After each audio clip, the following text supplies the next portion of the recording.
c'est Clémentine et Lise, coach mindset et coach business, les hôtes du podcast de la loose. Si toi aussi t'en as marre de voir que des success stories sur Instagram sans jamais aucune ombre au tableau, c'est le podcast qu'il te faut. L'objectif ici, c'est de dédramatiser, désacraliser et relativiser les échecs pour enfin se lâcher la grappe. À travers des échanges sans langue de bois, on va te partager les galères des entrepreneurs comme toi et moi. Retrouve-nous tous les mardis pour un nouvel épisode et découvrir la vraie vie des entrepreneurs. Alors, prêt à kiffer l'échec ? Aujourd'hui, au micro du podcast de la loose, on reçoit deux invités pour le prix d'une. Il s'agit ni plus ni moins que de Julie Fabre et Julia Couder, plus connues sous le compte Instagram I Don't Think I Feel. Julie et Julia aident les freelances et les entrepreneurs à organiser et structurer leur quotidien pour s'épanouir pleinement dans leur vie professionnelle. L'une est experte de l'organisation, de la gestion du temps, de la productivité, et l'autre est une pro de la communication, du management et du mindset. Bref, ce sont deux personnalités très différentes, avec des compétences complémentaires, des valeurs communes, un duo de choc en somme. Bonjour Julie, bonjour Julia, comment allez-vous ? Bonjour. Super, merci, et vous ? Ça va, merci. Et pour commencer, on est adepte d'un petit jeu pour vous mettre les pieds dans le plat et pour lancer un petit peu le sujet. C'est un ni oui ni non, c'est très simple, il y a 10 petites questions. Et donc, vous répondez par tout sauf oui ou non. Est-ce que c'est OK pour vous ? Oui. Oh putain, ça commence. Là, ça n'avait pas commencé, vous avez le droit de me dire oui. On se défoule du coup. Allez, c'est parti, on y va. Est-ce que vous avez déjà envoyé un mail sans la pièce jointe ? Absolument. Est-ce que vous avez déjà posté une boîte à questions sur Insta et eu 0 réponse ? Affirmatif. Est-ce que vous avez déjà fait une faute d'orthographe dans un mail, un post ? Bien sûr. Est-ce que vous avez déjà envié, jalousé, voire détesté une personne qui réussissait quand vous galériez ? Clairement. Ok. J'ai vu Julie qui n'était pas sûre. Non, je cherchais une variante, l'affirmation. Mais clairement, ça passe. Est-ce que vous avez déjà eu le syndrome de l'imposteur ? Comme tout le monde. Est-ce que vous avez déjà pleuré par rapport à votre business ? Tellement. Tous les ans. Est-ce que vous avez déjà eu envie de tout arrêter ? Des milliards de fois. Mais ça dure jamais longtemps. Ok, ça marche. Est-ce que vous avez déjà remis en question certains choix, certaines décisions ? Régulièrement. Est-ce que vous avez déjà perdu de l'argent dans une pub, une stratégie, un recrutement ? Oh, 3 fois rien. Et aujourd'hui, est-ce que vous diriez que vous avez tout le temps confiance en vous ? Presque. Oh. Super, merci pour ces questions. Vous avez géré, c'était même pas drôle, vous avez trop bien géré. Franchement, c'était parfois un peu tendu, mais... Ouais, on sent la petite tension à chaque fois. Ouais. Ouais, Il y avait une Et même pour latence, ceux qui... tu vois, genre hop, le dictionnaire interne qui s'active. C'est ça. Et pour ceux qui regarderont la version vidéo du podcast, ça se verra au faciès. De fou. De ouf. Ok, du coup, on l'a pas forcément précisé en intro, mais chacune d'entre vous a à peu près, voire même plus de 10 ans d'expérience dans l'entrepreneuriat. Et du coup, nous, aujourd'hui, on aimerait revenir avec vous sur votre fameuse guirlande de loose, que vous puissiez nous parler de toutes les galères, les échecs, voilà, les événements marquants, que vous avez vécu, que vous avez traversés, que ce soit avant votre association, pendant votre association, voilà, et même encore aujourd'hui. On veut savoir tous vos secrets. Ouf. Julie, tu veux commencer ?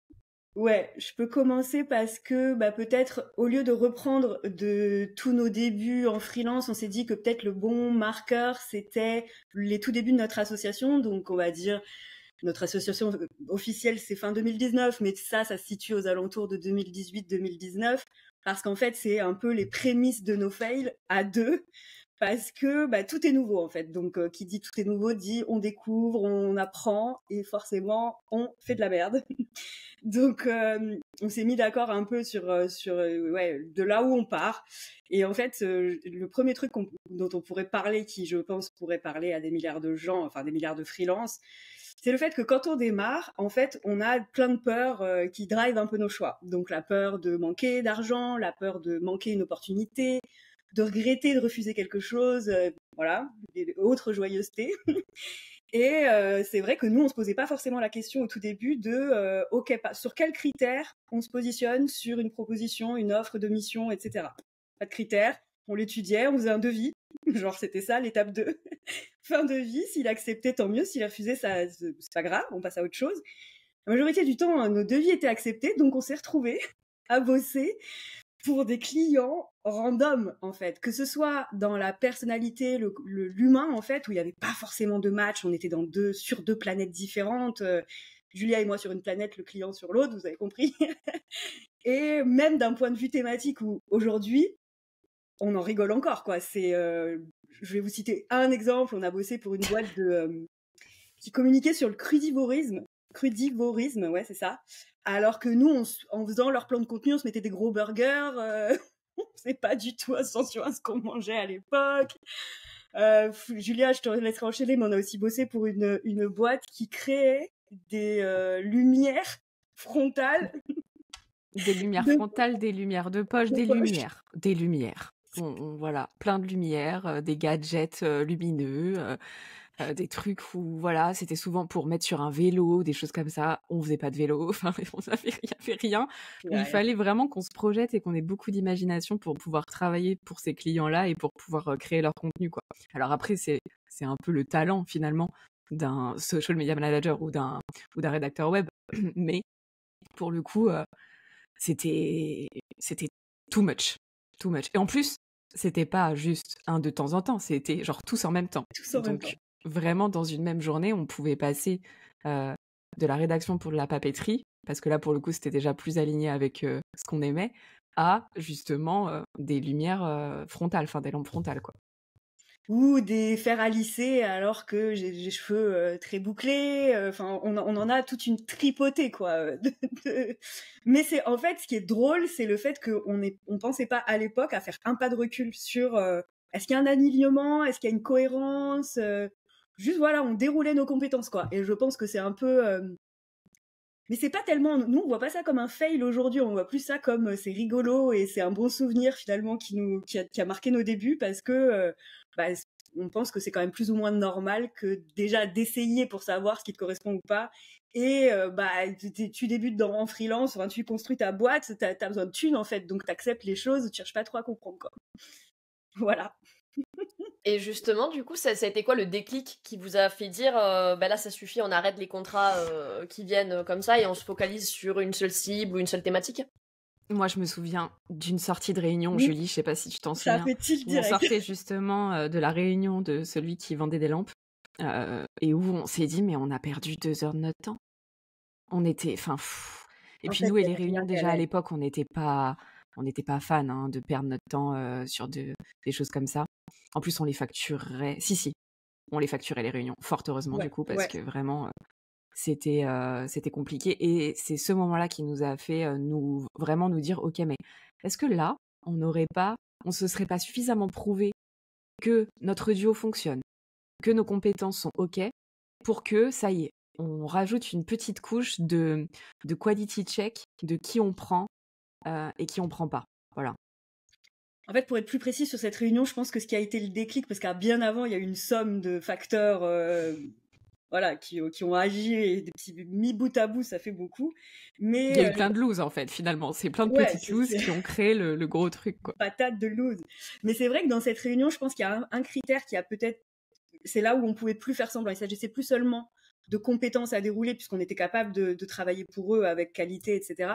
C'était plus, à un moment donné, quand on nous demande notre vision des choses et que là, on se rend compte que non seulement on est, comme je le disais, sur 2 planètes différentes, mais en plus, on n'est pas forcément, notre vision et notre valeur ajoutée est pas forcément valorisée à juste titre, ou en tout cas, ça rentre pas dans l'équation. On s'est dit, mais qu'est-ce qu'on fout là, en fait? C'est plus ça, quoi. Et le qu'est-ce qu'on fout là, c'est transformé en, ok, est-ce qu'on peut prendre un peu de hauteur et est-ce qu'on n'a pas finalement tout intérêt à choisir soit des clients qui nous ressemblent plus en termes de valeur, de vision, de génération aussi, ma foi, et de thématique, clairement. Ouais, parce qu'en fait, vous vous êtes prouvé, justement, en vous adaptant à des domaines qui sont complètement lunaires et qui vous correspondent pas du tout, que si vous êtes capable de faire ça, vous serez peut-être encore meilleur dans des domaines qui vous parlent et qui sont alignés à vos valeurs, à ce que vous mangez, à ce que vous consommez ou pas, enfin, de façon générale, quoi. C'est peut-être les premiers moments où finalement le facteur kiff qui est dans notre discours aujourd'hui, absolument dans tous nos discours finalement, c'est quand même le critère numéro 1. C'est peut-être le moment où on s'est dit, ok, si on prenait en compte ce critère dans notre vie professionnelle et que ça devenait aussi quelque chose qui finalement conditionne nos choix et nos décisions. Ouais, c'était un truc qui était complètement optionnel à la base. Enfin, c'était même pas la question. Il faut juste bosser, rentrer de l'argent, enfin, comme vous disiez tout à l'heure. Et puis au bout d'un moment, ah ouais, mais ça serait peut-être bien de kiffer un peu ce qu'on fait et pas d'être juste en mode, comme dans le salariat, en fait, parfois, à subir ton taf et ok, je gagne de l'argent, mais en fait, c'est quoi le sens derrière, quoi. Exactement. Ok, trop bien. Donc ça, c'était votre première galère de débutante, entre guillemets, dans votre collaboration, mais qui est aujourd'hui plutôt drôle, j'avoue, en termes d'anecdotes. Ça fait rire. En fait, en voyant d'où vous êtes parti et d'où vous êtes aujourd'hui, ça fait un peu rigoler de se dire, ah oui, tout n'était pas limpide. Quelque part, ça rassure aussi parce qu'aujourd'hui, vous avez une certaine notoriété, vous êtes connu pour réussir dans un certain domaine, etc. Et je pense que ça peut être rassurant pour des personnes qui débutent de se dire, en fait, ces deux nanas que je suis sur les réseaux, etc., elles aussi, elles ont rencontré les mêmes galères que moi. Et c'est OK, tu vois. Donc, non, je pense que c'est une petite galère sympa que je pense que tout le monde a vécu à un moment donné. On a tous forcément accepté un contrat qui ne nous allait pas. Et c'est justement en passant par là qu'on se rend compte de ce qu'on veut réellement, etc. Ouais, et puis forcément, ça fait écho à ce qu'aujourd'hui on transmet, c'est-à-dire l'importance du positionnement, etc. Parce que nous aussi, il faut savoir que là, on parle en tant qu'un peu dinosaure de l'entrepreneuriat et que du coup, ces conseils-là, ces bonnes pratiques, elles n'étaient pas forcément très démocratisées, accessibles, etc. Donc voilà, c'est plutôt chouette de pouvoir justement apporter notre pierre à l'édifice par expérience. Yes. Tu veux que je passe à la suivante, Julie, qui est un peu plus deep pour le coup? Ouais, je sais pas, on n'a même pas déterminé d'ordre, donc je vais découvrir. Non, je t'en prends. Ouais, je vais en prendre une dans le désordre, comme ça je vais te surprendre. J'essaie de te surprendre toujours. Qu'est-ce qui s'est passé en 2000? Donc ça, ce qu'on a raconté, si on devait le temporaliser, c'était genre en 2020, 2021 max, je dirais. Ah oui, même avant, pour moi, c'était plus... Ouais, peut-être même avant, peut-être même 2019, bref. Et là, je vais faire un petit jump au moment du Covid, où on a eu une année 2020-2021 très, comment dire, très prolifique. C'est comme ça qu'on dit, Julie? C'est vraiment, c'était vraiment une période très intense. On travaillait beaucoup finalement, d'être confiné, ça faisait le malheur de Julie, mon bonheur à moi, de par nos personnalités 100% différentes à ce niveau-là. Mais le résultat était le même, on travaillait énormément. Et en même temps, on n'avait pas le choix parce qu'on avait énormément de sollicitations. Les gens voulaient apprendre, voulaient se servir de ce temps qu'ils gagnaient d'un coup pour level up sur des sujets bien particuliers. Et il s'avère qu'on était là à ce moment-là. Et c'était une super chose pour nous. On a fait un chiffre d'affaires de malade, c'était génial. Mais on sortait de la micro-entreprise, on venait de se lancer en SAS. Donc c'était déjà... on était déjà passé de la maternelle au CP, si vous voulez. Donc il fallait déjà appréhender la gestion d'une vraie société, comme les banques ou les institutions nous le disaient, quoi. C'était déjà un challenge. Et à l'intérieur même de ce challenge, on a eu le Covid qui nous a fait exploser le chiffre d'affaires, etc. Et sauf que quand tu es en société, si tu veux pas payer trop d'impôts sur tes bénéfices, il faut faire en sorte de les faire baisser, ces bénéfices. Et pour ça, il faut dépenser.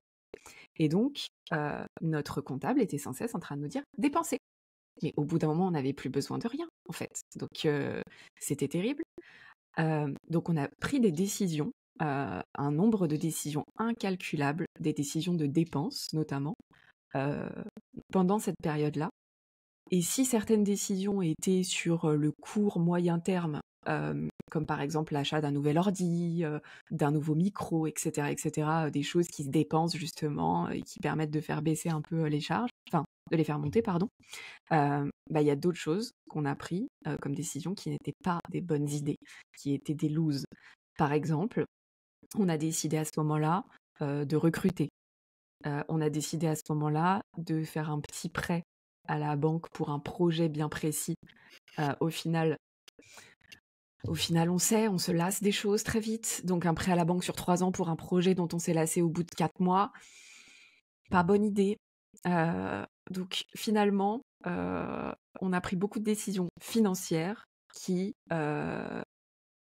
ont été prises dans un moment exceptionnel qu'est le Covid. Et en fait, ça, on pouvait pas le deviner. Alors déjà, on était nouvelle au CP de l'entreprise.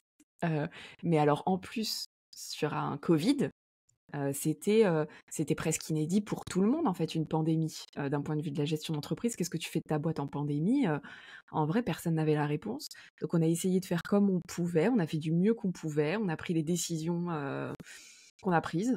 Mais il s'avère, Julie, je te laisserai prendre la suite peut-être pour écouter, pour expliquer la fin de l'histoire. Mais il s'avère que c'était des décisions qui nous ont créé des looses. Ouais, alors moi aussi, je vais te surprendre. Oh! Parce que pendant que tu parlais, j'ai fait une passerelle que je pense on n'a peut-être jamais verbalisé comme ça. Attention! Incroyable. Mais en fait, tu viens de dire, donc, enfin là pour le coup, j'étais au courant, la période confinement Covid qui a duré, mine de rien, on parle pas de 3-4 mois, quoi, finalement, entre les multiples confinements, tout ce qu'après ça a généré et tout, ça se compte presque 2 ans finalement, où tout a été bouleversé. Et ça a conditionné, du coup, dans la mauvaise direction, notre projection en termes de chiffre d'affaires, en termes de dépenses, en termes de c'est quoi notre rythme de croisière pour notre entreprise finalement. Est-ce que la demande sera toujours aussi forte? On n'avait pas la réponse à ces questions et par défaut, en fait, les projections étaient alignées sur ce qu'on venait de vivre, ce qui est complètement déconnant. Je pense qu'on n'est pas les seuls à avoir vécu ça. Mais, et c'est là où du coup, je pense qu'on n'a jamais verbalisé ça comme ça, je pense que ça a aussi conditionné dans la mauvaise direction notre rapport au travail, notamment au temps de travail, et combien de temps il était légal de passer devant ton écran à œuvrer pour ton entreprise comme une acharnée versus la vie normale, où tu n'es pas que la chef de ton entreprise, en l'occurrence moi je suis maman, mais bon, on a tous des vies personnelles en fait, tout simplement, et que je pense que petit à petit ça a ancré des réflexes chez nous de surproduction, sur-travail, multiplier le nombre de projets en ligne de mire, vouloir tous les activer en même temps, parce que pourquoi pas finalement se faire croire que t'es un surhomme, voilà, je pense que vous avez compris la vibe, et pour le coup ça a jamais été tellement un problème parce qu'on est passionné comme la plupart des entrepreneurs, on bosse pour nous, en plus on est 2, donc on a ce côté dynamique vraiment de construire quelque chose ensemble et tout. Sauf que, et c'est là où du coup je respecte pas du tout la chronologie des événements, parce que bien plus tard, c'est-à-dire plutôt fin 2023, début 2024, je pense qu'on prend le gros revers de la médaille. C'est même plutôt, tu vois, quand t'es dans une mer un petit peu tranquillement, les vagues te bercent, tu prends une énorme vague de l'océan Atlantique dans la gueule qui, on va pas, on va dire les termes, qui sont très très proches de la relation au burn-out, à l'épuisement, au dégoût du travail, de sa boîte, de son métier, etc. Julia, qu'est-ce que t'en penses de cette passerelle un peu Les filles, qu'est-ce que vous en pensez? Parce on vient de balayer à peu près, je sais pas, peut-être 10 looses en l'espace d'une. Moi, je trouve ça hyper intéressant, et de toutes les interviews qu'on a pu faire aussi avec d'autres entrepreneurs, il y a beaucoup de choses qui du coup reviennent aussi dans votre histoire, notamment ce côté, on va reprendre historiquement quelque part la partie Covid. Effectivement, ça a été une année, voire 2 années exceptionnelles, parce que il y a eu le boom de l'e-learning, etc. Et donc du coup, les métiers du web se sont vachement développés, tout ça et tout. Et ce qui fait que je pense qu'il y a une certaine normalité qui s'est définie, mais qui n'était pas la norme. Et ça reprend ce que vous disiez, justement, en fait, vous êtes partis, vous, en première année de CP, justement, tout feu, tout flamme, et dans votre inconscient ou conscient, vous vous êtes dit, voilà, si c'est comme ça cette année, ça sera comme ça l'année prochaine, et ainsi de suite, etc. Donc, du coup, on reproduit les mêmes schémas en termes de travail, en termes de business model, etc., etc. Sauf que, effectivement, ça reste une crise économique au sens large, le Covid, quoi, avec des répercussions. Et 2 ans, 3 ans plus tard, et c'est ce qu'on voit sur le marché de manière globale aussi, il y a beaucoup de gens qui se sont plus ou moins cassés la gueule. Alors, soit c'est des business qui se sont effondrés, soit c'est des burn-out, soit c'est, voilà, il y a eu plein de choses et tout. Donc, au final, je trouve que votre expérience en soi, elle est intéressante dans le sens où vous n'êtes pas seul à l'avoir vécu et en même temps, vous pouviez pas la deviner. Malgré votre expérience, etc. Enfin, vous voyez ce que je veux dire? Du coup, je trouve ça hyper intéressant et je sais pas si Clem, tu veux rajouter peut-être ton point de vue plus mindset ou quoi que ce soit. Non, mais c'est intéressant, de voir justement les réactions qu'on peut avoir quand c'est un moment, un shoot émotionnel de tout était nouveau, tout était bouleversé. Et en plus, voilà, en fonction des personnalités, parce que Julie, si je comprends bien, t'es la plus extravertie. Je sais que Julia avait dit un jour qu'elle aimait pas les gens, donc j'entends. Mais je sais qu'il y a des nuances, mais du coup, déjà avec la personnalité des gens, ça n'a pas du tout le même impact sur comment on a vécu le Covid. Et j'imagine même pour vous, peut-être aussi dans vos échanges, dans votre dans vos réflexions. Est-ce que du coup, Julie, t'étais peut-être un peu plus en down que Julia? Est-ce que vous avez dû justement essayer de vous relever aussi? Moi, c'est tous ces moments-là où je me dis ça a dû être très compliqué aussi peut-être pour vous déjà faut gérer le business, faut gérer tout le travail. Alors d'un côté, tu as peut-être le côté excitant de waouh, putain là ça marche très très bien Heureusement et en même qu'il était là, temps ce côté-là, ouais. ouais. Heureusement qu'il Ouais. était là parce que c'est ce qui m'a moi servi de béquille positive, vertueuse finalement, parce que Julia, elle avait pas les mots finalement, elle avait pas c'était pas son job non plus de me re-up mon mood, parce que oui, moi mon monde s'est effondré, hein. Toutes mes sources de loisirs n'existaient plus d'un coup d'un seul, comme ça, on claque des doigts, il y a plus rien, et puis forcément, il y a eu comme des centaines et des centaines et des milliers de parents, l'adaptation. Comment tu gères et ta boîte, et ton mood, et ton enfant qui n'a plus d'école. C'est quand même, tu vois, avec le recul, je me dis, mais c'est fou cette période, c'est vraiment fou. Et je pense que dans tous les cas, et on continuera, je pense, d'en apprécier les leçons, tu vois, apprises et comment ça nous a transformés. Mais moi, ça aussi, tu vois, je vais faire une toute petite parenthèse, ça n'a plus rien à voir, mais ça a aussi un peu transformé ma relation avec ma fille, la manière dont dans quelle partie d'une balance je mettais le temps passé avec ma fille. Et ça a rebattu un peu les cartes à ce niveau parce que j'étais très quand même straight to the point, et ma priorité à l'époque c'était quand même de développer la boîte. Ma fille c'était mon côté bulle, amour autour de ça. Alors qu'après je pense que une fois que tout c'est aussi que la vraie vie a repris son cours, ça a un peu rebattu les cartes. Donc moi, j'y vois que des aspects positifs aujourd'hui, bien sûr, avec le recul, parce qu'aujourd'hui, je peux aller boire un verre en terrasse si j'ai envie. Donc forcément, je suis beaucoup plus facile, tu vois, pour en parler, quoi. Mais bon, ça, c'était une petite parenthèse. Oui, mais c'est toujours pareil. On a sur le coup, on voit pas du tout à quel point ça va nous faire du bien. Surtout si toi, t'étais au fond du gouffre, c'est compliqué de se dire allez, ça va m'aider un jour ou l'autre. Mais c'est intéressant de voir tout l'impact que ça a eu. Et même comme tu dis, redistribuer les cartes. Genre avant, ton business, c'était le business un petit peu avant tout, et puis ta fille un peu de côté. Et finalement, ça a rééquilibré pour passer plus de temps avec elle. Et même là-dessus, ça doit te faire du bien. Enfin, c'est un cercle vertueux, en fait, tout ça qui s'est mis en place derrière. Donc. Ça, c'est un bénéfice collatéral du burn-out aussi, hein. Tu vois, Ouais. forcément. Mais comme, tu vois, selon moi, il a quand même une origine un peu plus lointaine, et le fait que justement, on a vécu dans une norme qui n'était pas une norme, et qu'il y a forcément des dommages, pour le coup, collatéraux, même très longtemps après, quoi. Moi, je veux bien qu'on revienne sur la partie des décisions financières que Julia a évoquées. Justement, t'as parlé d'un recrutement et du fameux prêt, etc. Alors, sans rentrer dans les chiffres ou quoi que ce soit, c'est pas le but du jeu. Mais ça a été quoi, justement, les répercussions financières? Parce que, ok, on vous demande de dépenser de l'argent pour augmenter vos charges, baisser votre bénéfice pour pas être trop imposé, etc. Mais du coup, voilà, quand est-ce que ça se répercute sur votre activité et comment ça se répercute? Est-ce que derrière, il y a une chute du chiffre d'affaires qui fait que, du coup, vos charges était trop élevé, ou voilà, qu'est-ce qui s'est passé d'un point de vue financier et qui vous a mis dans le mal, quoi? Ouais, en fait, on a eu donc une période où on avait, je sais pas, Julie, peut-être 10 freelances qui bossaient avec nous, qu'on payait tous les mois. Ça représentait pas loin de 10 000 € par mois quand tout s'était réuni.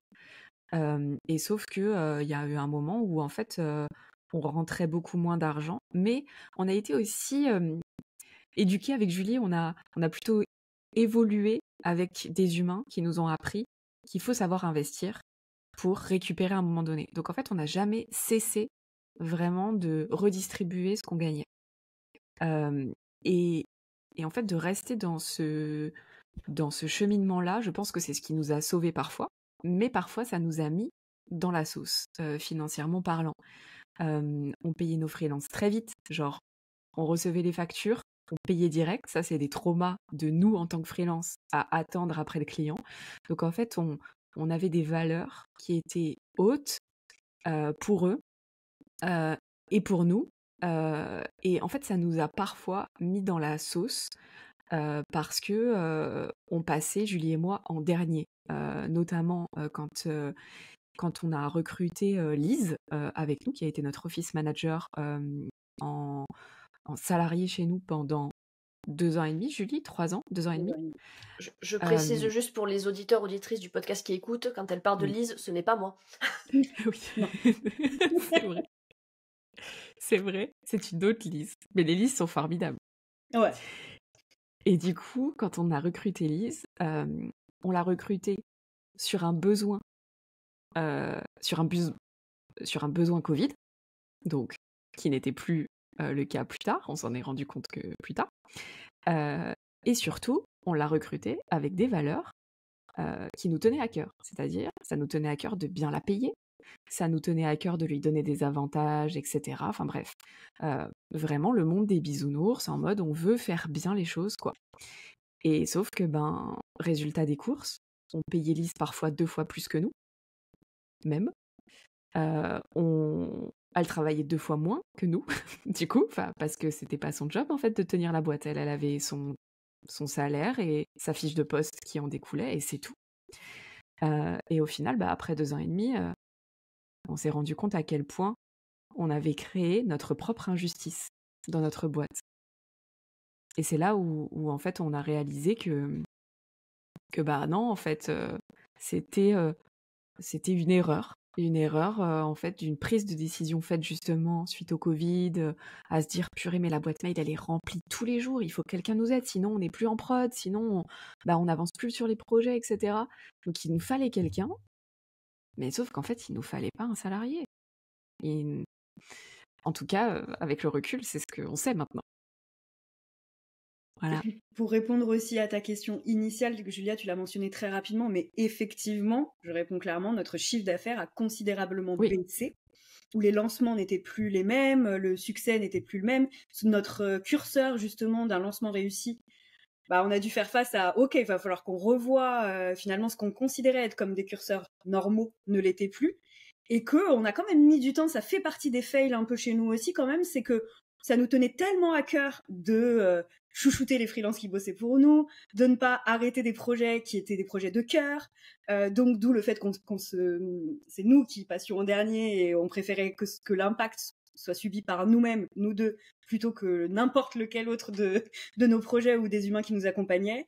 Et oui, voilà, parmi ces fails, il y a quand même le temps qu'on a pris à se dire, ok, à un moment donné, il faut prendre des décisions un peu difficiles, qui font mal au cœur, ou qui nous mettent dans l'insécurité aussi pour l'avenir. Mais dans tous les cas, il faut donc, il y a eu séparation, licenciement avec Lise, rupture avec Lise, cut de 1 milliard de dépenses qu'on considérait pas comme superflues. Il y en avait ce qu'on a mis dans la patate, des dépenses de luxe, typiquement le vlog, des choses qui nous faisaient vraiment des contenus de cœur, mais qui faisaient pas rentrer directement du chiffre. Et voilà, plein de petits ajustements comme ça, forcément, sur le pôle dépenses pour arriver à retrouver un équilibre avec ce chiffre d'affaires qui est plutôt, du coup, une norme, finalement. Et qu'en plus, c'était pas un problème en soi pour nous, étant donné que on n'a jamais eu dans notre pourquoi l'argent ou le développement exponentiel, avoir une team de dingue, générer toujours plus, c'est jamais été une guideline chez nous. Donc finalement, c'était juste aussi réajuster. Sauf que voilà, quand il y a et des humains et de l'argent concret en jeu, les décisions sont plus difficiles et c'est encore des expériences. Ouais, j'allais dire justement comment vous avez vécu cette transition entre où là c'était la folie, enfin vous aviez du chiffre d'affaires, etc. En veux-tu en voilà, des clients en veux-tu en voilà, et puis la transition où ça se casse un peu la gueule, enfin comme tu l'as dit, parce que c'est normal, ça revenait à, j'ai pas envie de dire comme avant, parce que c'est pas vrai, ça a quand même changé des choses, mais ça revenait à un rythme un petit peu plus bas, on va dire. Comment vous l'avez vécu, ça, peut-être plus mentalement? Est-ce que vous êtes remise en question personnellement, entre guillemets, de dire putain, est-ce qu'on est à côté de la plaque? Est-ce qu'on est en train de merder quelque chose? Est-ce que et puis même, voilà, si vous avez dû licencier, est-ce que ça a été dur de dire comment on fait? Est-ce que vraiment c'est voilà, comment vous êtes sentie en fait dans cette transition-là? Il y a eu, tu me diras Julie si tu veux compléter, mais pour moi il y a eu deux aspects. Il y a vraiment l'aspect humain et l'aspect financier et vraiment stratégie, business, etc. Dans la partie stratégie business, oui, on s'est posé des questions. Ce serait te mentir, Clémentine, de dire qu'on ne s'est pas remise en question et tout, vraiment. Mais étant donné qu'on s'est jamais trop laissé abattre avec Julie, on s'est surtout dit, ok, on va tester des stratégies qu'on n'avait jamais testées jusque-là. On va aller prendre des chemins qu'on n'avait pas encore pris et on verra ce qui fonctionne. Ça se trouve, c'est juste parce qu'il faut pivoter un tout petit truc à un moment donné pour que ça fonctionne. Donc ça, c'était génial parce qu'on a essayé plein d'autres choses. Oui. Je fais une parenthèse. Là-dessus. Ouais. Le geste. Très important. Ça a été porteur aussi parce que nous, on considère quand même que on doit être actrice, on a un rôle à jouer dans n'importe quel contexte finalement. Et le fait que, oui, ça marchait moins bien, on va dire ça comme ça, moins de chiffres, moins de hype aussi. On s'est remis en question, bien sûr, mais on a aussi remis en question les besoins de notre audience. C'est-à-dire, ok, est-ce que c'est le format qui doit être réajusté? Est-ce que c'est la manière dont on livre les choses? Est-ce que c'est les promesses en soi, les transformations apportées? Enfin, voilà, tout ça nous a permis finalement, ça c'est vraiment l'aspect positif aussi de la chose, c'est que dans cette remise en question, on a pu remettre en question aussi l'ensemble finalement des problématiques qu'on avait identifiées, de notre positionnement finalement, là où on était le plus pertinente aujourd'hui par rapport aux besoins de notre audience. Enfin, ça nous a permis aussi quand même de réfléchir autrement pour se renouveler, pour relancer un peu notre créativité, notre façon de faire de la veille, enfin absolument tout quoi. En fait, ça nous a fait faire un switch de mindset qui a été très très violent, mais dans le sens positif. C'est un peu bizarre comme façon de dire les choses, mais fort. Voilà, ça m'a fait un switch de mindset hyper fort parce que, en fait, quand tu as tiré un trait sur des projets, sur des humains, sur du chiffre d'affaires, etc., t'as plus rien à perdre. Et quand t'as plus rien à perdre, du coup, t'oses faire plus de choses. Donc on a osé des formats, on a osé des nouveaux programmes, on a osé de faire des collabs avec certaines personnes avec qui jamais on aurait pensé le faire, etc. Et ça, finalement, c'est ce qui nous a fait sortir de la merde dans laquelle on était en train de s'enfoncer. C'était de rebattre les cartes et de se dire, ok, vu qu'on n'a plus rien à perdre, on n'a qu'à y aller et on verra bien. Et c'est ça qui a relancé finalement notre hype, notre joie de se lever le matin pour recommencer à produire du contenu, à aider les entrepreneurs, etc. Donc ça, c'est vraiment la partie stratégie, business et tout. Donc tu croises nouveautés avec nouvelles collabs, avec nouveaux projets, avec nouveaux formats, nouveaux mindset de création, ça allait mieux. Par contre, comment ça s'est passé d'un point de vue du changement au niveau des humains quand il a fallu se dire ok, c'est simple, il faut se séparer de tout le monde, sauf de Juliette. Donc en gros, je vous fais un mini topo de qui faisait quoi. On avait Madeleine au graphisme, on avait Juliette à la prod de contenu écrite, donc essentiellement des articles de blog, et de temps en temps des petites choses qui vont nous aider, des PDF ou des petites choses comme ça. On avait Victor en CM, on avait Dorothée en montage de vlog, on avait une agence pour les publicités, on avait Amira qui aidait Juliette parfois sur de la rédaction. Même beaucoup.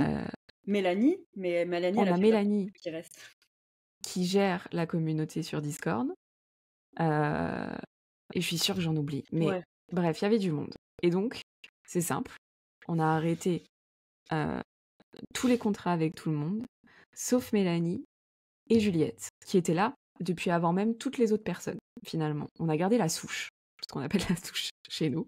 On a gardé la souche et on a dit, ok, bah tous les autres, c'est ciao. Et c'était un déchirement pour chacun d'entre eux, parce qu'en fait, ce n'était pas que des freelances. C'est nos amis. Victor vit dans la même ville que nous.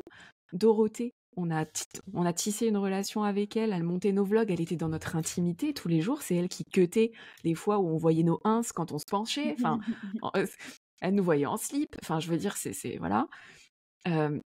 On a cut de travailler pareil, donc avec Amira qui aidait Juliette, alors qu'Amira, pareil, c'était une rédactrice freelance en or. Enfin, voilà, c'était un déchirement pour chacun. Moi, Madeleine, pareil, on se connaissait depuis des années. Enfin bref, voilà. Alors que pourtant, j'aime pas les humains, mais ça a été très dur aussi. Déchirement humain parce que, bah voilà. D'ailleurs, ça pourrait faire le lien avec une autre loose dont on pourrait parler, mais qui remonte à plus loin. Parce qu'aujourd'hui, on vous parle de notre team d'amour, de cœur, etc. Bon, je vais quand même ponctuer ce que tu viens de dire. C'est, on a eu ce côté déchirement, mais voilà, il faut le faire. On savait qu'on n'avait pas forcément le choix, etc. Et il y a eu quand même l'autre côté un peu rebond, parce que comme tu l'as dit tout à l'heure, on reste rarement dans du dark, dans remuer pour remuer, en fait, ça nous intéresse peu. Donc, en général, c'est tout de suite, ok, qu'est-ce qu'on fait derrière, comment on transforme ça et tout. Et après, il y a eu le côté fun de se dire, ok, on repart comme en l'an 40, à toutes les deux, finalement, où le champ des possibles est ouvert, mais en même temps, on assume que avec nous deux aussi les conséquences de nos choix. Finalement, on n'embarque plus personne dans l'aventure. C'est retour aux sources avec notre bite, notre couteau, quoi, si je peux dire ça comme ça. Mais voilà, il y a quand même eu ce côté après où on s'est dit bon bah ok, ça fait partie du game. Et puis on s'est dit on se fait confiance pour arriver à retrouver finalement de quoi, que ce soit des projets, de l'argent, tout, des ressources, de quoi de nouveau travailler avec ces personnes-là. Et c'est ce qui arrive, quoi. Du coup, on reprend le travail avec Victor, on a réactivé des missions un peu parallèles. Enfin bref, ça a été quand même pas linéaire tout ça. Le plus dur psychologiquement, parce que en fait, quand t'arrêtes des contrats avec des freelances, et quand t'as été freelance, tu sais ce que c'est. Tu sais que c'est pas forcément définitif. C'est la vie d'une entreprise. On a eu plein de clients qui nous ont dit désolé, on peut pas te payer ce mois-ci, on pourra reprendre que nos missions à la fin de l'année, des choses comme ça. Donc limite on connaît, et les freelances ils acceptent, c'est les règles du jeu en fait du freelancing. Ça peut s'arrêter à tout moment. Par contre, là où ça a été plus difficile, c'était pour Lise en fait, c'est de se séparer de Lise, qui a été terrible parce qu'on avait l'impression de lui avoir créé un emploi et de lui retirer cet emploi, quoi. Et là, en fait, c'est d'autres enjeux qui sont là. Et je sais pas toi, Julie, si tu l'as vécu exactement comme ça, mais moi, je l'ai vécu comme une erreur de gamine. Genre j'avais créé l'emploi pour quelqu'un, j'étais contente de l'avoir fait, etc. J'étais pleine de bonnes intentions. Et en fait, j'ai échoué comme une gamine qui a perdu le jeu, quoi, en fait. Alors que, pas forcément. On a appris plein de choses, que ce soit de notre côté comme du sien. Maintenant, elle est freelance, donc finalement, ça l'a poussée vers d'autres horizons. Mais ça a été plus dur. Ça a été beaucoup plus dur psychologiquement. Et justement, question de curiosité, qu'est-ce qui a fait que vous avez pris la décision de la salarier et pas de lui créer un énième contrat freelance comme vous aviez l'habitude de travailler comme ça? Bah en fait, avant Lise, on bossait déjà avec une office manager qui avait, en fait, sa patate de mission ne cessait de grandir. Et si tu veux, on s'est dit, bah, ça n'a aucun sens de continuer à payer aussi cher un tarif de l'heure pour un plein temps finalement, puisque on sortait du Covid et qu'il nous fallait l'équivalent d'un plein temps en fait. Où on s'est dit, en plus, on pourra pousser des portes un peu par rapport à ce qui se faisait avant, c'est-à-dire juste la gestion de la boîte mail, des impayés, on va dire des choses comme ça. Après, on a pu l'inclure dans des projets d'affiliation. Enfin, c'était beaucoup plus, le terrain de jeu était plus vaste et les besoins étaient là. Donc en vérité, pour nous, c'était complètement logique de prendre quelqu'un à plein temps et donc en salarié, parce que freelance à plein temps, pour le coup, ça coûte une blinde et demie. Et en plus, c'est pas normal non plus. Enfin, le cadre est pas ok, quoi. Donc voilà. Ok, ouais, donc ça a été dur parce qu'elle était là, comme tu disais, elle c'était la souche de la souche, et puis voilà, en salarié. Et en plus, comme vous nous disiez que elle avait plein d'avantages, enfin, que vous aviez vraiment envie de la mettre à l'aise et qu'elle soit bien payée, et bien, c'est vrai que est-ce que ça a été un peu un sentiment, pas de trahison ou d'abandon, mais un truc un peu genre, ouais, je t'ai donné tout ça et puis maintenant enfin pas débrouille-toi, mais Ouais, c'était un mix de plein de sentiments. C'est de la déception d'en arriver là, ça nous faisait en fait, ça nous mettait face à nos propres échecs, C'est plus ça. et donc c'était ça qui était difficile. On n'avait pas réussi à faire en Ouais, sorte de maintenir son poste, en fait. c'est ça. C'était plus l'échec de Julia et Julie et donc de G&G plutôt que les conséquences pour elle, parce qu'on était aussi très lucide sur le fait que elle allait avoir droit au chômage. Contrairement à nous, tu vois, des choses ou à n'importe quel freelance d'ailleurs, dont tous les contrats s'arrêtent, il n'y a rien derrière.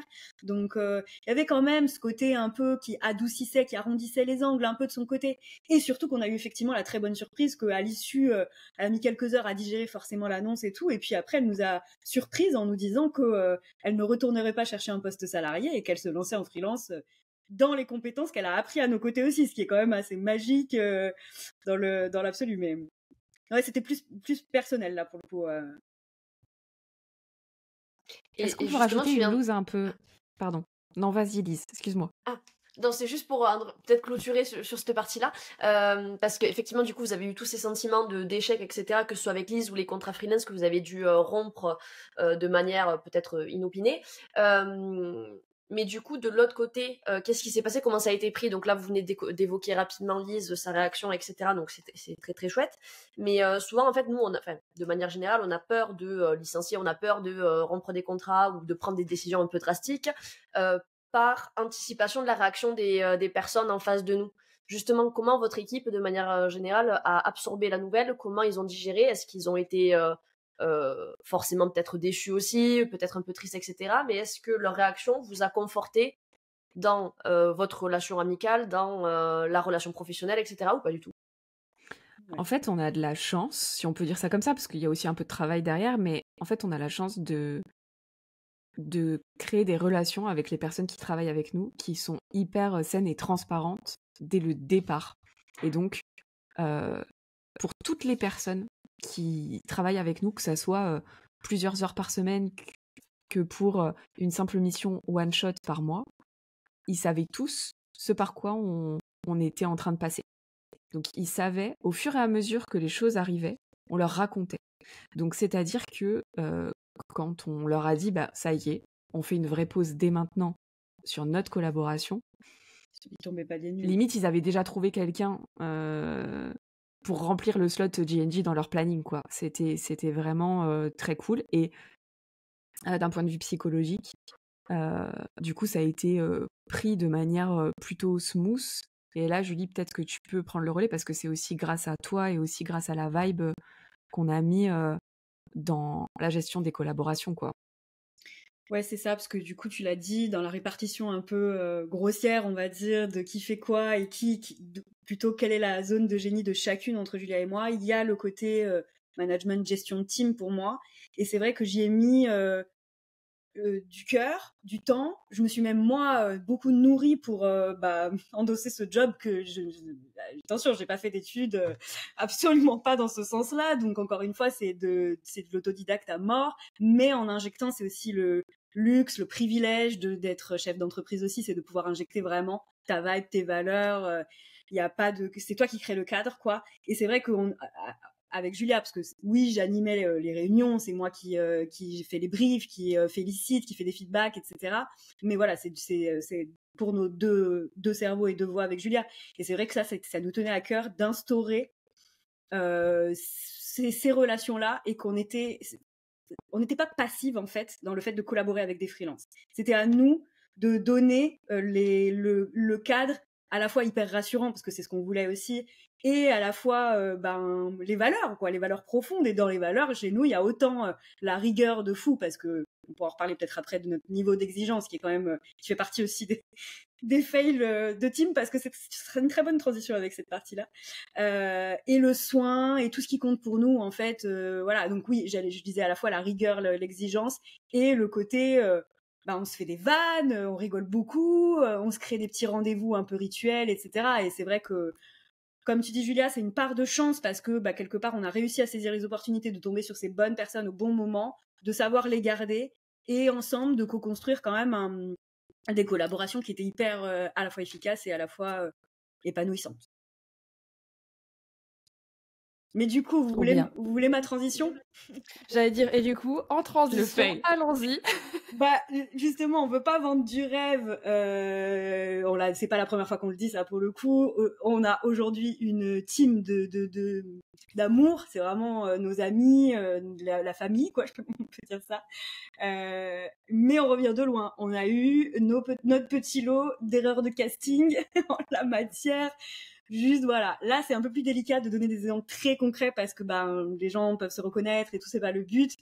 Mais ça nous a appris aussi à, encore une fois, toutes les guidelines et toute la structure qu'après j'ai pu injecter dans les relations et les collaborations d'aujourd'hui, elles trouvent aussi leur source sur les déceptions passées et les fails passés, tu vois, j'ai été quand même, par rapport à toutes ces déceptions qu'on a pu avoir, j'ai été jusqu'à me remettre en question moi-même en me disant, je suis pas faite pour déléguer du travail.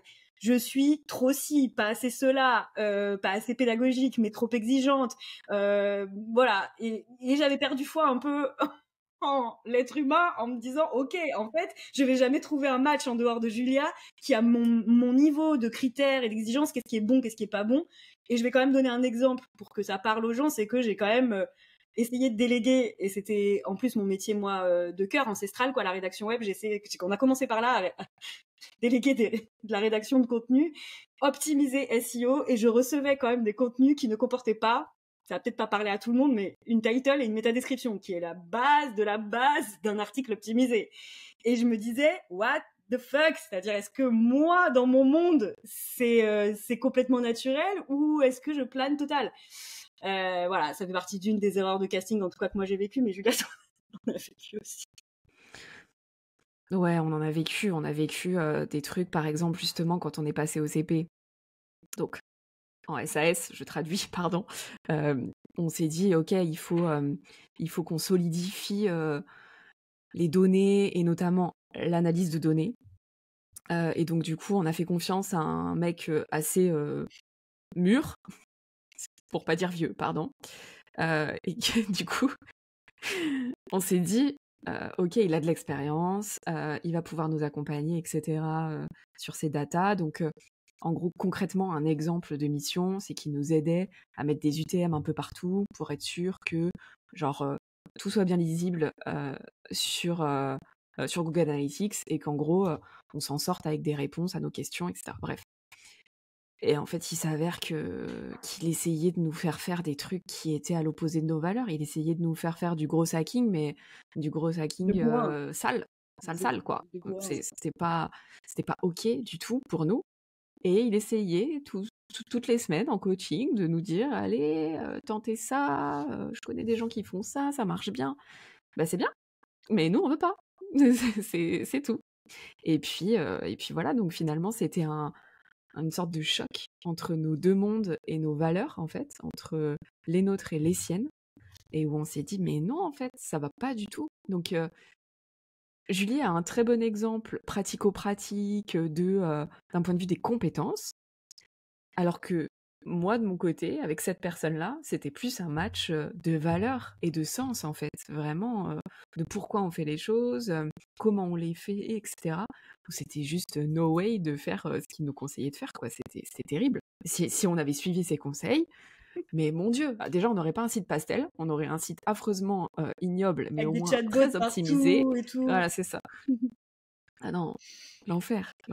Fail dans le fail, avec cette collab-là, par exemple, on a aussi eu du mal à clôturer cette collab. On l'a fait un peu salement, on n'a pas réussi à être...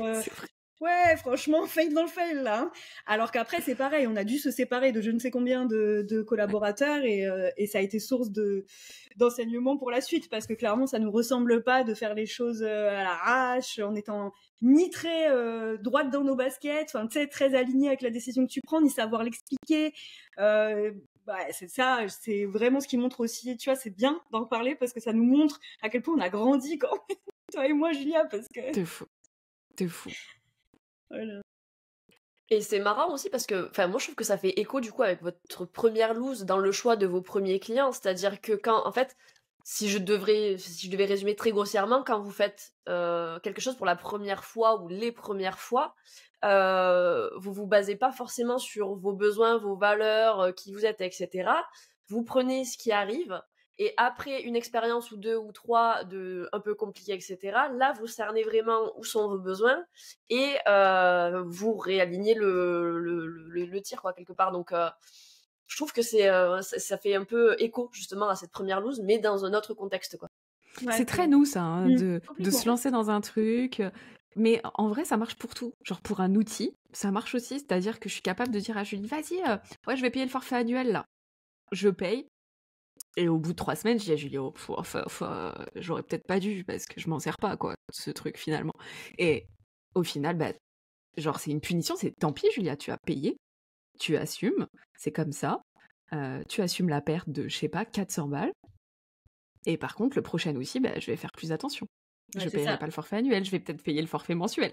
Parce que Voilà. c'est très instinctif chez nous, les décisions, les envies, C'est ça, c'est intuitif d'abord. Mais quand même avec un petit bagage, un petit sac à dos de la Et maintenant, connaissance oui. des erreurs passées, comme tu C'est ça. dis, de ce qu'on a pu prélever en termes de besoins, d'envie, d'alignement, de valeurs, etc. Aujourd'hui, on évite quand même de reproduire exactement les mêmes erreurs. Ce serait très très con, tu vois. C'est ça. Mais si tu nous mets face à une décision, ou plutôt face à une situation qu'on n'a jamais vécue, on va y aller de manière très intuitive. On va y aller Avec le cœur. voilà, d'une certaine manière, très enjouée, etc. Sans penser à se dire, attends, quelles erreurs on pourrait faire? Parce que je crois que l'expérience nous a montré que c'est beaucoup plus source d'apprentissage que de vraiment se planter. Et ensuite réfléchir si la situation se reproduit, de se dire, ok, on a fait ce choix la dernière fois. Si on veut changer l'histoire, il faut faire un autre choix ici. Et donc, du coup, c'est maintenant plutôt comme ça qu'on fonctionne, en fait. Mais le premier choix est toujours le choix du cœur, le choix de l'intuition, etc. Et parfois, ça marche bien. Hein. Parfois, l'intuition, elle marche du premier coup et c'est incroyable. Donc, franchement, n'hésitez pas à reproduire ça chez vous. Alors non, parce que j'allais dire, ouais, c'est un petit peu comme quand on dit, vas-y, touche pas la plaque, c'est chaud. Et qu'on dit, bah je vais... Et du coup, ne reproduisez pas ça chez vous. J'étais là genre, oh putain, non, attends, doucement. Ça dépend pourquoi, effectivement. Voilà.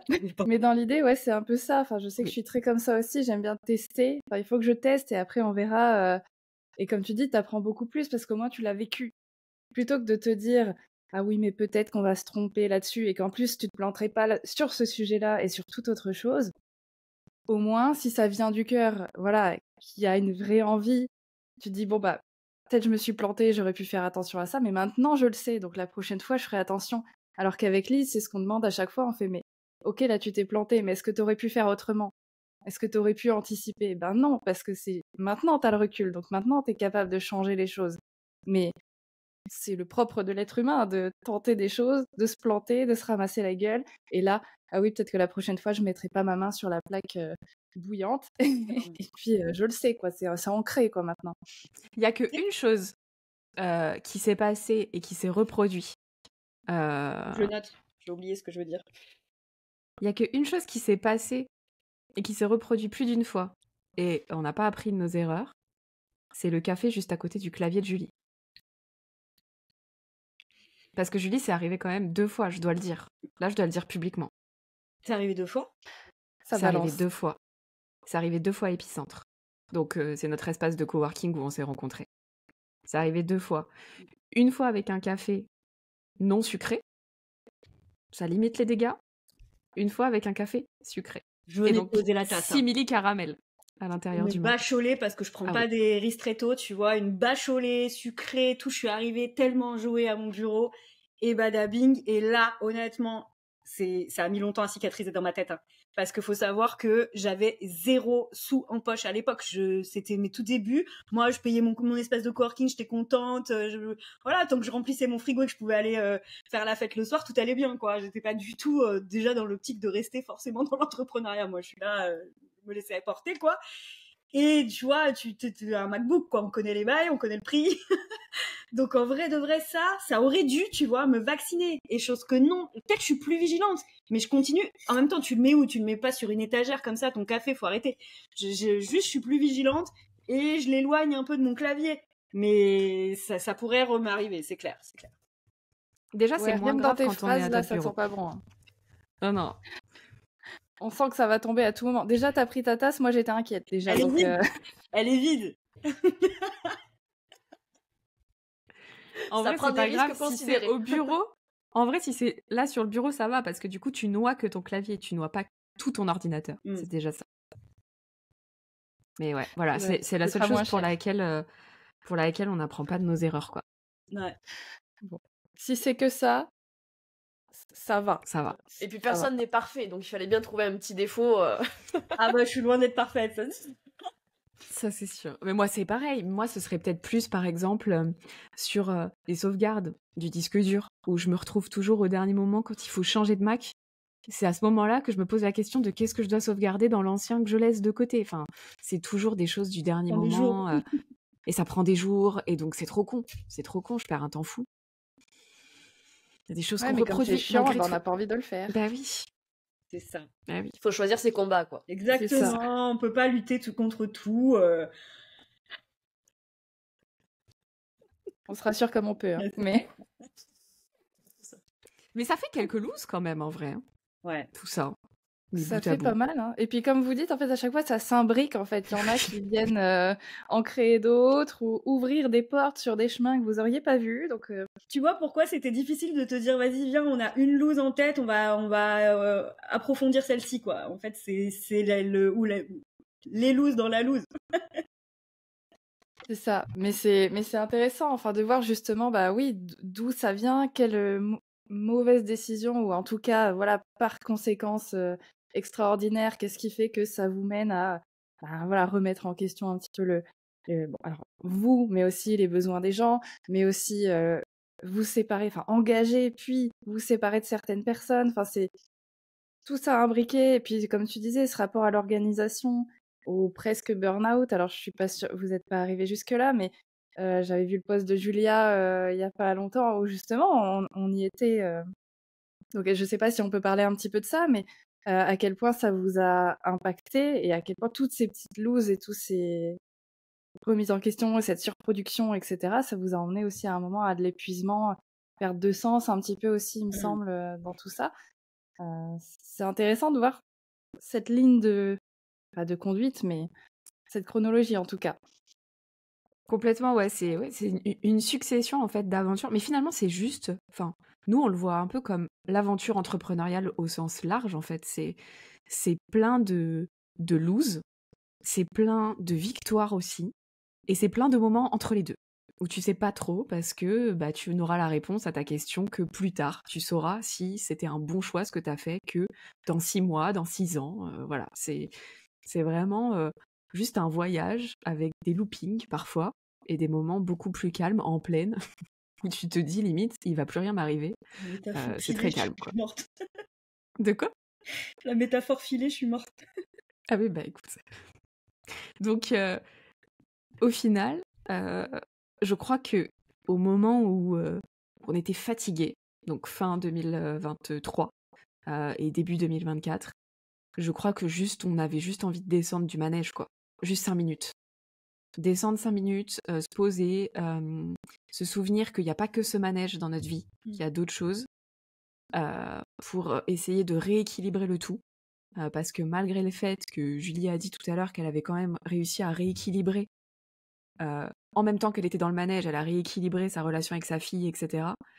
Il y a eu un moment où en fait c'était pas suffisant, qu'il fallait vraiment genre descendre, se poser, faire en sorte de zapper le manège comme s'il n'existait plus dans notre vie pendant plusieurs semaines pour se dire ok, il y a quoi d'autre, et simplement redonner la place à chaque chose dans notre vie et en fait faire en sorte que au fond du bus il y a 5 places. Avant le business il en prenait 4, maintenant il faut lui en donner que 2 quoi, et ça donne 3 places libres pour d'autres choses. Et ça c'était important de juste le vivre, et ça fait partie finalement, cet épuisement là fait partie d'une loose aussi qu'il a fallu qu'on vive pour réaliser ça et pour prendre cette décision-là. Parce que si on n'en était pas arrivé là, on n'aurait peut-être jamais pris cette décision et on se serait reposé cette question peut-être dans 5 ans, encore plus épuisé qu'on ne l'était, quoi. Je t'aime parce que tu me fais une transition magnifique. C'est que y a un truc que moi j'ai retenu encore peut-être plus que Julia parce que je suis encore plus sujette à ces dérives-là, le côté accumulation. Et cumuler avec faire l'autruche, ne jamais soulever le tapis pour voir toute la poussière accumulée. Je vois qu'on se reconnaît dans la salle. Et que tu me parles là, tu me parles directement. Ouais. Eh ben écoute, on est ensemble parce que pour le coup, j'allais dire, c'est une véritable leçon. C'est une leçon, oui, parce que du coup, ça me permet un travail, mais chez moi, il est encore constant de fou ce travail. C'est un travail de fond où je dois être capable, pour ne plus en arriver là où j'ai été, d'être beaucoup plus à l'écoute de moi, de mon corps, de ce que je ressens, etc., plutôt que de constamment étouffer et de regarder ailleurs finalement, parce que c'est très facile, il y a d'autres choses à voir. Donc il y a plein de projets, il y a plein d'autres trucs qui peuvent facilement prendre la priorité, on va dire, là-dessus. Et pour moi, c'est vraiment mon travail actuel, et je pense que il y en a encore pas mal à gérer de mon côté, mais c'est voilà, l'écoute de soi, l'écoute des signes avant-coureurs, parce que tu ne tombes pas dans un burn-out du jour au lendemain, c'est complètement impossible, et que du coup voilà, il y a quand même de notre responsabilité en fait sur le quotidien, et du coup de prendre des mesures adaptées, c'est-à-dire nous très concrètement travailler moins dans la journée, parce que du coup qui dit travailler moins pour son entreprise dit laisser plus de place au reste, donc à la vie perso, aux enfants, à l'amoureux, à n'importe quoi en fait, et arrêter pour ma part de me faire croire que ce n'est pas grave si là je subis un moment, si j'aime pas ce que je suis en train de faire, ou si c'est trop, ou si pourquoi je me sens épuisée, aller chercher les raisons, etc. Enfin, vous voyez, gros travail quoi. Ouais, mais ça, c'est vachement intéressant. Excuse-moi, Lise, mais je rebondis parce que j'ai eu cette conversation il y a pas longtemps avec une personne qui me disait ouais, mais en ce moment c'est dur, vraiment, je galère, mais bon, c'est ok, tu vois, je vais prendre sur moi parce que je sais que je vais arriver en haut de la montagne. On est très dans les métaphores aujourd'hui, mais je vais arriver en haut de la montagne et là, voilà, mais je veux arriver en haut de cette montagne. J'ai envie de voir ce que ça donne, donc là, je suis en train d'en chier et c'est ok. Enfin, je vais traverser la tempête. Et d'un côté, oui, c'est bien parce qu'il faut avoir une détermination dans l'entrepreneuriat de toute façon, parce que sinon, si tu te laisses, comme vous disiez tout à l'heure, vous laisser abattre, ça va pas nous aider. Mais c'est vrai qu'il faut faire attention, je pense, à ce genre de discours. Ouais, j'en chie, mais c'est pas grave. Là. Sans venir compenser peut-être un petit peu derrière, ouais, en prenant des temps, voilà, pour toi, d'écouter ton corps, de peut-être ralentir un peu, même si t'es en train d'en chier un petit peu. Je veux dire, c'est comme un marathon. Oui, t'en chies pendant ton marathon, on est bien d'accord, on n'est pas en plein kiff tout le temps. Mais si c'est que de la souffrance, c'est pas normal, en fait. C'est sûr. Et puis, il y a un petit hack ou un outil, je sais pas comment on peut dire ça, mais finalement, je trouve que ce qui permet de répondre à tout le reste et prendre des bonnes décisions, c'est de se demander pourquoi. Pourquoi j'en suis là? C'est-à-dire, par exemple, c'est le meilleur moyen de vérifier un c'est ok d'en chier parce que c'est un rush. Avant un lancement, c'est ok d'en chier, c'est ok d'être fatigué, c'est ok de se sentir comme une grosse merde parce que tu fais que produire, donc à un moment donné, t'arrives plus à te féliciter de ce que t'es en train de faire et d'être objective et tout. Le pourquoi, il est ok. Et ça m'arrive souvent, si je me demande pourquoi je travaille autant dans ma journée, pourquoi je veux continuer à travailler quand j'ai déjà atteint mes objectifs de la semaine, je vous donne des exemples très concrets, en général, si j'arrive pas à répondre au pourquoi, si ce n'est que j'ai peur que ce produit ne marche pas, ou j'ai peur que le mois prochain soit plus difficile, j'ai peur de décevoir Julia, j'ai peur de c'est pas des vraies raisons. Donc après c'est ce pourquoi on fait les choses et pourquoi on se retrouve dans cette émotion ou dans cette situation aide souvent à prendre de meilleures décisions, plus éclairées en tout cas. Ah, Clémentine, je veux rebondir et appuyer ce que tu viens de dire par rapport au fait que c'est ok quand c'est temporaire, mais quand ça dure, c'est pas ok. C'est exactement, moi, le travail qui a été fait d'un point de vue psychologique, finalement, vis-à-vis de l'anxiété, où on m'a clairement expliqué que mon stress et mon anxiété, avant, je n'étais pas quelqu'un d'anxieux. Julie m'a connue, j'étais pas anxieuse du tout. Elle m'a connue, j'avais limite une autre personnalité en vrai. J'ai rien à voir. Je sortais, je voyais du monde. C'était beaucoup plus. Alors, aujourd'hui, je continue à sortir, à voir du monde, mais Parce que là, je passe vraiment pour Comme en une témoigne asociale. ton environnement. Oui, J'allais dire ferme un peu plus mais, les volets, du coup.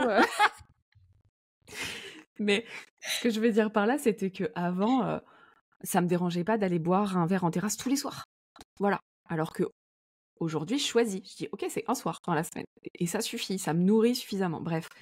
Et en fait, la différence entre avant et maintenant, c'est qu'entre les deux, j'ai vécu un état de stress et de pression qui a été là tous les jours de ma vie sur plusieurs années. Et c'est cet état de stress et de pression qui est en continu, genre quand bien même il est en tâche de fond, il est là et il dure. Et c'est ça le vrai problème. Et que c'est ok d'en chier, comme tu disais Julie, sur un lancement, sur quelque chose par exemple de très précis, qui est bien cadré dans Temporalité, le temps, ouais. voilà, qui a un début, qui a une fin, un peu comme un projet, mais que par contre c'est pas ok de le vivre en constance. Et que si ton entreprise est un stress constant, c'est-à-dire que si ton entreprise te génère un stress constant sans jamais Te te lâcher. provoquer de la joie, de la relaxation, etc., c'est peut-être que c'est le moment de pivoter, de changer quelque chose de vraiment profond pour que du coup, ça redevienne quelque chose De euh, qui est très hypant, qui est excitant, donc qui a du stress positif. Mais si c'est du stress négatif sans cesse, c'est qu'il y a un vrai problème plus profond à aller creuser et à changer, quoi. Ouais, j'adore. Petit message de prévention, mais en même temps tellement important parce que, comme tu disais, Julie, aussi tout à l'heure, il y a des signes. Il y a des signes avant-coureurs, en vrai. Ça vient pas de nulle part, ça te tombe pas un jour sur le coin de la gueule, genre, ah bah tiens, un petit burn-out, je suis épuisée, j'en peux plus. Non, c'est qu'il y a eu des signes avant, et justement, si t'es très anxieuse, j'imagine qu'en termes au niveau de ton corps, même si tu fais pas forcément toujours attention, t'as peut-être plus de tension aussi. Combien de personnes nous ont dit j'étais bloquée du dos, j'avais mal au cervical, des migraines, tout ce que tu veux. C'est pas normal ça non plus d'avoir ça tout le temps. Le C'est sommeil, con, mais le sommeil, c'est ça. c'est quand même des pôles très, enfin qui sont des warnings en soi finalement. L'appétit, bref, ce qui fait qu'on est encore un corps et un esprit en bonne santé finalement quoi. C'est ça. Genre oublier de manger constamment, je pense que c'est pas un bon signe non plus.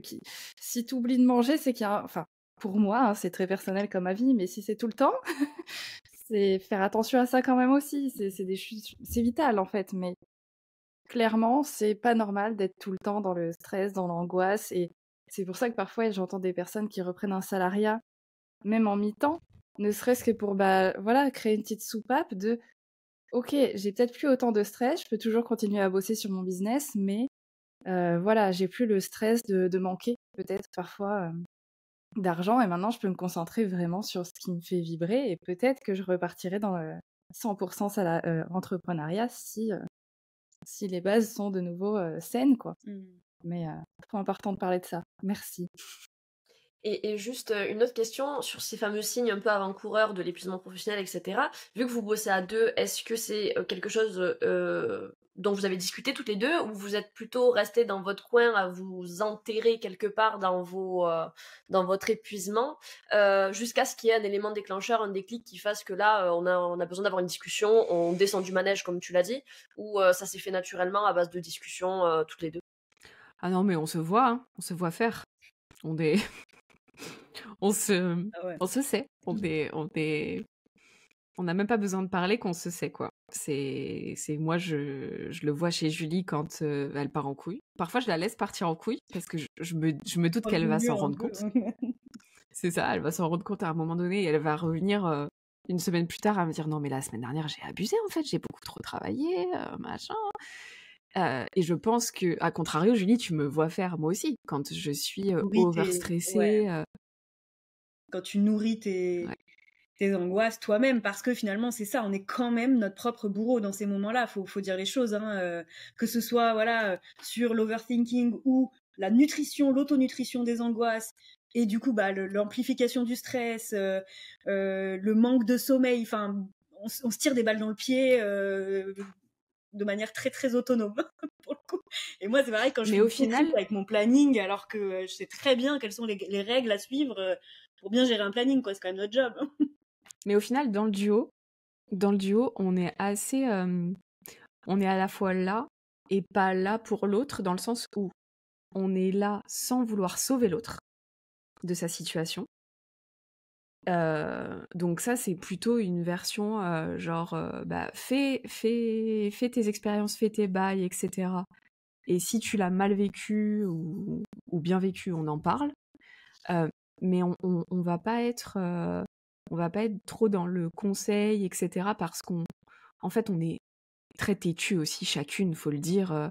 On a nos idées bien arrêtées, on a nos personnalités, nos habitudes, etc.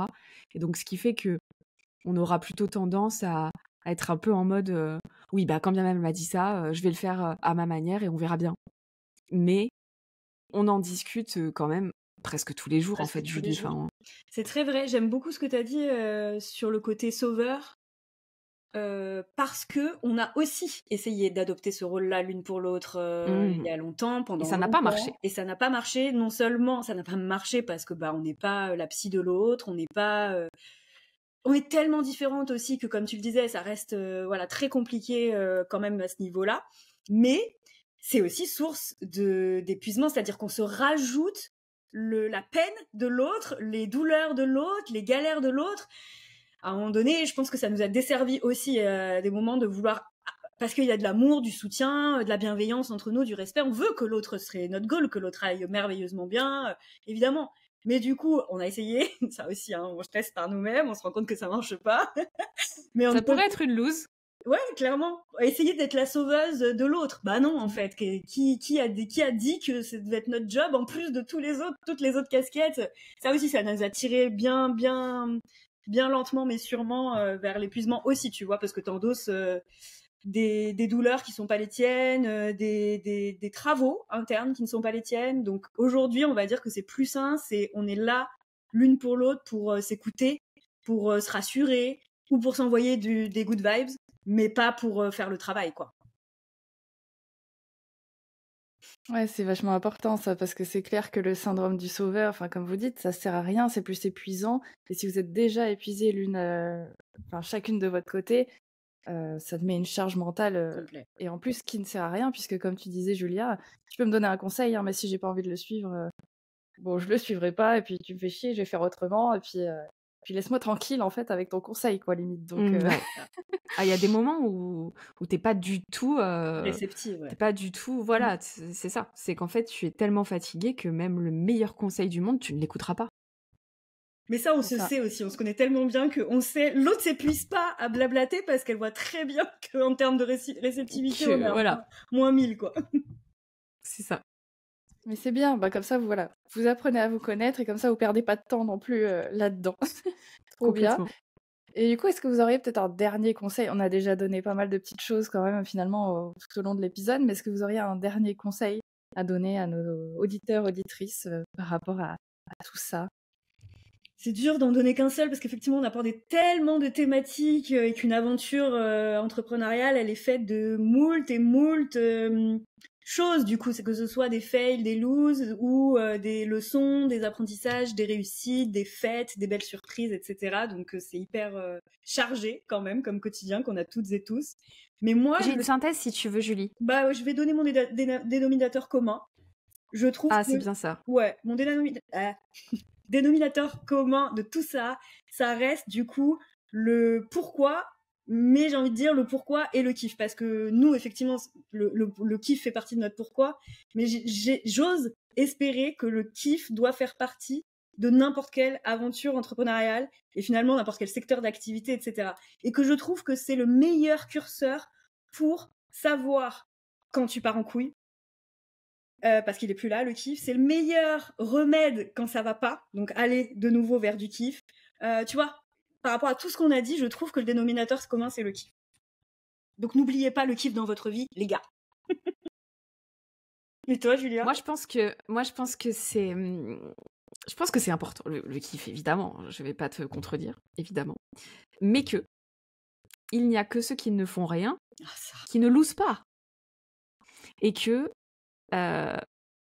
même si au moment où on lose vraiment, on a envie de juste de s'enterrer et on se blâme pour les décisions qu'on a prises. Quand on est en plein dedans, on n'a pas envie d'écouter ce que je m'apprête à dire, clairement.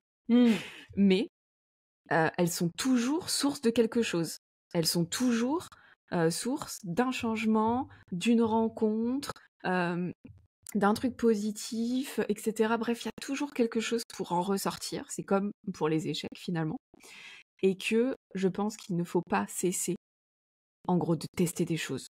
De se lancer des petits défis, même s'ils sont complètement what the fuck, même s'ils ne sont pas validés par la société, par notre entourage, par notre écosystème entrepreneurial.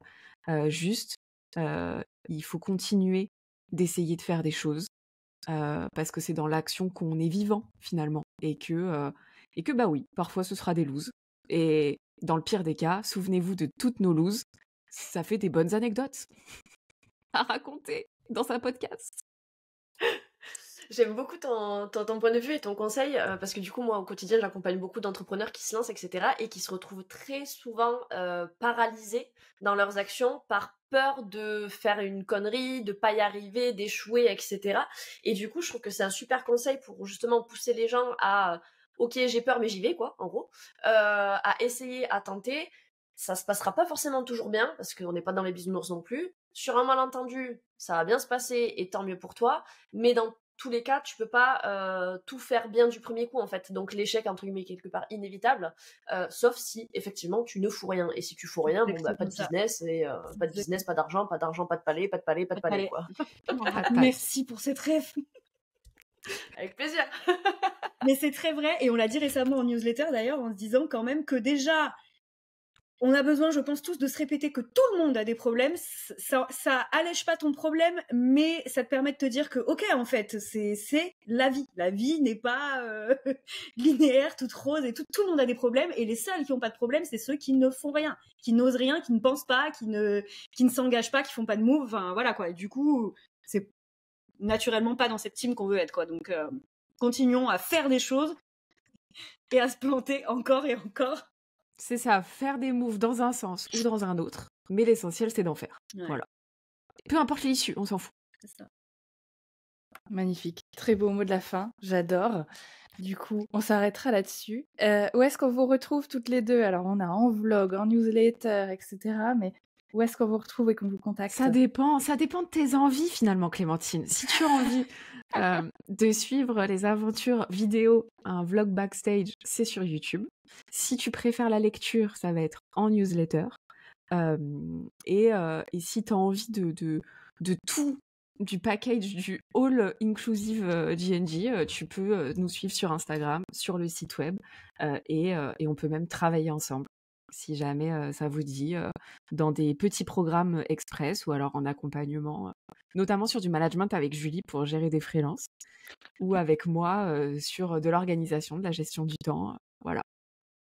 Parfait, bah, c'est super. De toute façon, on met tout en description. Ouais. Et merci beaucoup les filles d'être venues nous raconter tout ça. C'était très drôle, très deep. Il y avait tout en fait. C'était merveilleux. Merci beaucoup. Merci à vous pour cette invitation et big up à vous aussi pour la vibe, le positionnement de ce podcast qui fait du bien.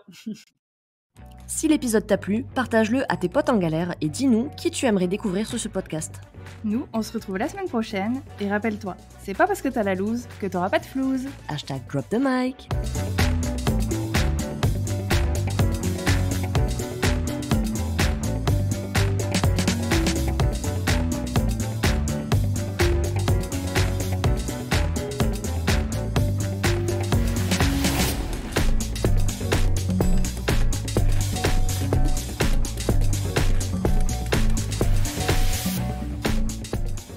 Mais qu'est-ce que tu fous? T'es encore là?